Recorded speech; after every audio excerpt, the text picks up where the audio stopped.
കോട്ടയം ജില്ലാ ജയിലിൽ നിന്ന് മോഷണക്കേസ് പ്രതി രക്ഷപ്പെട്ട സംഭവത്തിൽ ജയിൽ ഉദ്യോഗസ്ഥർക്കെതിരെ നടപടിക്ക് സാധ്യത. മധ്യമേഖല ജയിൽ DIG രാജീവ് TR ജയിലിലെത്തി പരിശോധന നടത്തി. സൂപ്രണ്ടിനോട് റിപ്പോർട്ട് തേടിയിട്ടുണ്ട്. സനോജ് ചേരുന്നു. സനോജ്, വിവരങ്ങൾ.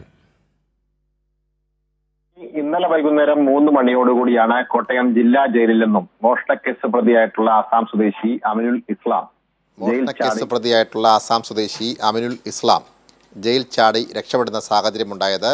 ഒരു മുണ്ട് മാത്രമാണ് അദ്ദേഹം ധരിച്ചിരുന്നത്. അദ്ദേഹം ജയിൽ ചാടി പുറത്തു പോകുന്നതിൻ്റെ CCTV ദൃശ്യങ്ങൾ പോലീസിന് ലഭിച്ചിരുന്നു.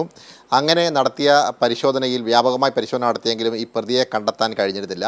സമീപ നാളിൽ ഈ ജില്ലാ ജയിലിന് പുനരുദ്ധാരണ പ്രവർത്തനങ്ങൾ നടത്തി ജയിലിൻ്റെ ചുറ്റുമതിലിലുടനീളം മുള്ളുവേലികൾ സ്ഥാപിച്ചിരുന്നു. എന്നാൽ ഈ മുള്ളുവേലികളെയൊക്കെ അതിജീവിച്ചുകൊണ്ടാണ് ഈ പ്രതി ജയിൽ ചാടി രക്ഷപ്പെടുന്ന സാഹചര്യമുണ്ടായത്. ഈ കാര്യത്തിൽ ജയിൽ അധികാരികൾക്ക് ഗുരുതരമായ വീഴ്ച സംഭവിച്ചു എന്നുള്ളതാണ് അന്വേഷണത്തിൽ കണ്ടെത്തിയിട്ടുള്ളത്. ഇതിൻ്റെ അടിസ്ഥാനത്തിൽ ഇന്ന് ജയിൽ DIG സന്ദർശനം നടത്തുകയും ഈ സന്ദർശനത്തിൻ്റെ അടിസ്ഥാനത്തിൽ റിപ്പോർട്ട് സമർപ്പിക്കാൻ വേണ്ടിയാണ് നിർദ്ദേശിച്ചിട്ടുള്ളത്.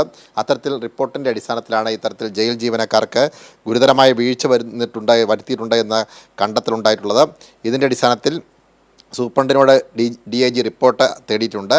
ഈ റിപ്പോർട്ട് ലഭിച്ചാൽ ഉടൻ തന്നെ ഈ ജയിലുമായി ബന്ധപ്പെട്ടുള്ള ജീവനക്കാർക്കെതിരെ നടപടി ഉണ്ടാകാനുള്ള സാധ്യതയാണ് തെളിഞ്ഞിരിക്കുന്നത്. ഷമി.